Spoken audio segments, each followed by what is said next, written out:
The 1800's, excerpt from A People's History of the United States by Howard Zinn. Content warning. Mentions of poverty, starvation, racism, sexism. The immigrants from Ireland fleeing starvation there when the potato crop failed were coming to America now, packed into an old sailing ship. The stories of these ships differ only in detail from the accounts of the ships that earlier brought black enslaved people and later German, Italian, and Russian immigrants. This is a contemporary account of one ship arriving from Ireland, detained at Grosse Isle on the Canadian border. Quote, on the 18th of May, 1847, the Urania from Cork, with several hundred immigrants on board, a large population of them sick and dying of the ship fever, was put into quarantine at Grosse Isle. This was the first of the plague-smitten ships from Ireland which that year sailed up the St. Lawrence. But before the first week of June, as many as 84 ships of various tonnage were driven in by easterly wind, and of that enormous number of vessels, there was not one free from the taint of malignant typhus, the offspring of famine, and of the foul shiphold, a tolerably quick passage occupied from 6 to 8 weeks.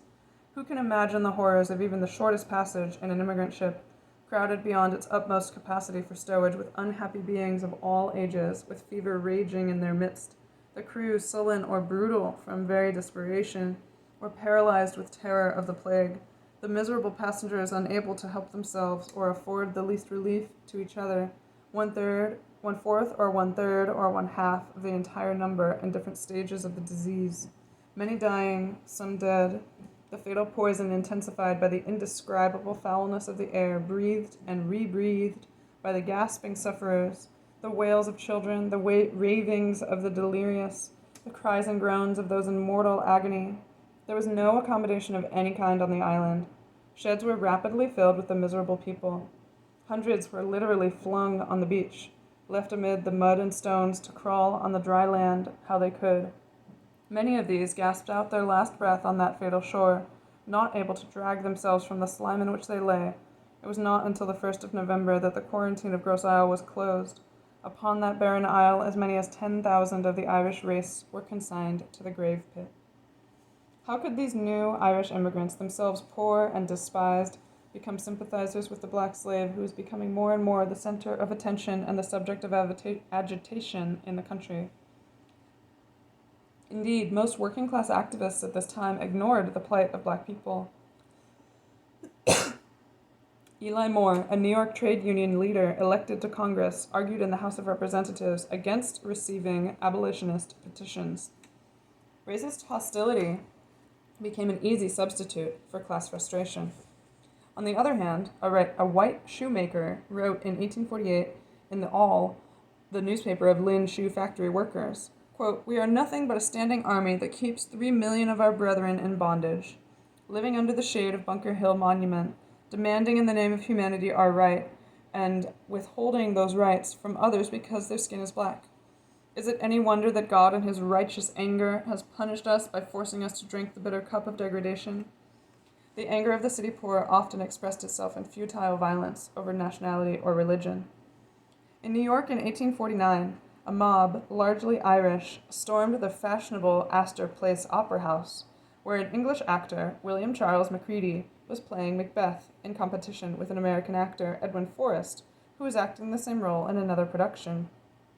The crowd shouting, quote, burn the damn den of aristocracy, quote, charged, throwing bricks. The militia were called out, and in the violence that followed, about 200 people were killed or wounded. Another economic crisis came in 1857. The boom in railroads and manufacturing, the surge of immigration, the increased speculation in stocks and bonds, the stealing, corruption, manipulation led to wild expansion and then crash. By October of that year, 200,000 were unemployed, and thousands of recent immigrants crowded into the eastern ports, hoping to work their way back to Europe. The New York Times reported, quote, every ship for Liverpool now has all the passengers she can carry, and multitudes are applying to work their passage if they have no money to pay for it. End quote. In Newark, New Jersey, a rally of several thousand demanded the city give work to the unemployed. And in New York, 15,000 people met at Tompkins Square in downtown Manhattan. From there, they marched to Wall Street and paraded around the stock exchange, shouting, we want work. That summer, riots occurred in the slum areas of New York. A mob of 500 attacked the police one day with pistols and bricks. There were parades of the unemployed demanding bread and work, looting shops. In November, a crowd occupied City Hall, and the U.S. Marines were brought in to drive them out. Of the country's workforce of 6 million in 1850, 500,000 were women. 330,000 worked as domestics, 55,000 were teachers. Of the 181,000 women in factories, half worked in textile mills. They organized. Women struck by themselves for the first time in 1825. They were the United Tailoresses of New York, demanding higher wages. In 1828, the first strike of mill women in their own took place in Dover, New Hampshire, where several hundred women paraded with banners and flags. They shot off gunpowder in protest against new factory rules which charged fines for coming late, forbade talking on the job, and required church attendance. They were forced to return to the mill, their demands unmet, and their leaders were fired and blacklisted. In Exeter, New Hampshire, women mill workers went on strike, quote, turned out in the language of that day, because the overseer was setting the clocks back to get more time from them. Their strike succeeded in exacting a promise from the company that the overseers would set their watches right. The, quote, Lowell system, end quote, in which young girls would go to work in the mills and live in dormitories supervised by matrons, at first seemed beneficent, sociable, and a welcome escape from household drudgery or domestic service. Lowell, Massachusetts was the first town created for the textile mill industry. It was named after the wealthy and influential Lowell family. But dormitories became prison-like, controlled by rules and regulations. The supper, served after the women had risen at 4 a.m. and worked until 7:30 in the evening, often consisted merely of bread and gravy. So the Lowell girls organized. They started their own newspapers. They protested against the weaving rooms, which were poorly lit, badly ventilated, impossibly hot in the summer, damp and cold in the winter. In 1834, a cut in wages led the Lowell women to strike, proclaiming, "Union is power. Our present object is to have a union and exertion, and we remain in possession of our own unquestionable rights," end quote. But the threat of hiring others to replace them brought them back to work at reduced wages. The leaders were fired. The young women, determined to do better next time, organized a Factory Girls Association, and 1,500 went on strike in 1836 against a raise in boarding house charges. Harriet Hanson was an 11-year-old girl working in the mill. She later recalled, quote, "I worked in a lower room where T had heard the proposed strike fully, if not vehemently, discussed. I had been an ardent listener to what was said against this attempt at oppression on the part of the corporation, and naturally T took sides with the strikers. When the day came on which the girls were to turn out, those in the upper rooms started first. So many of them left that our mill was at once shut down. Then, when the girls in my room stood irresolute, uncertain what to do, I, who began to think that we would not go out after all their talk, became impatient and started on ahead, saying, with childish bravado, 'I don't care what you do. I am going to turn out, whether anyone else does or not.' And as I marched out, was followed by others. As I looked back at the long line that followed me, I was more proud than I have ever been since." The strikers marched through the streets of Lowell, singing. They held out a month, but then their money ran out. They were evicted from the boarding houses, and many of them went back to work. The leaders were fired, including Harriet Hanson's widowed mother, a matron in the boarding house, who was blamed for her child going out on strike. Resistance continued.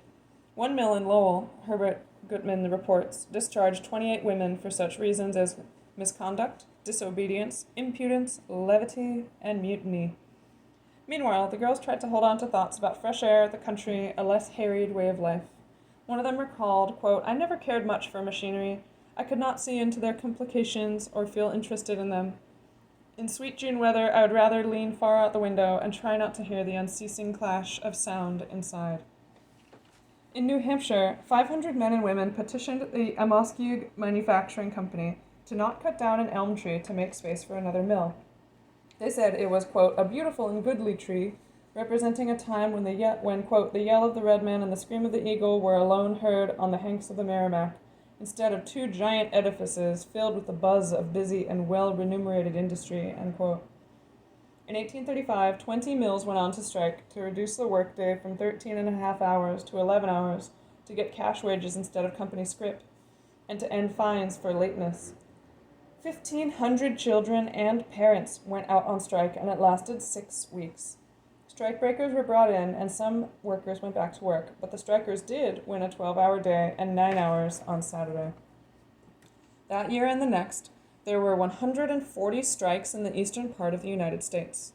The crisis that followed the 1837 panic stimulated the formation in 1845 of the Female Labor Reform Association in Lowell, which sent thousands of petitions to the Massachusetts legislature asking for a 10-hour day. Finally, the legislature decided to hold public meetings, the first investigation of labor conditions by any governmental body in the country.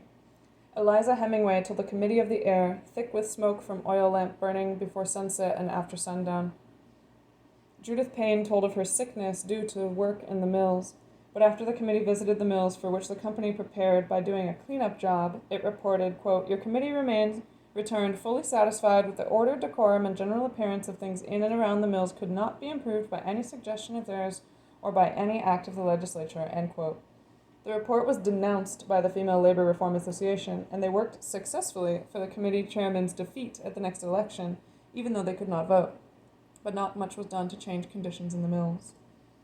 In the late 1840s, the New England farm women who worked in the mills began to leave them as more and more Irish immigrants took their place. Company towns now grew up around the mills in Rhode Island, Connecticut, New Jersey, Pennsylvania, using immigrant workers who signed contracts pledging everyone in their family to work for a year. They lived in slum tenements owned by the company, were paid in scrip which they could only use at company stores, and were evicted if their work was unsatisfactory. In Paterson, New Jersey, the first of a series of mill strikes was started by children. When the company suddenly put off their dinner hour from noon to 1 p.m., the children marched off the job, their parents cheering them on. They were joined by other working people in the town, carpenters, masons, machinists, who turned the strike into a 10-hour day struggle. After a week, however, with the threat of bringing in militia, the children returned to work, and the leaders were fired. Soon after, trying to prevent more trouble, the company restored the noon dinner hour. Bibliography Citations, Zinn, Howard, A People's History of the United States, Harper 2003.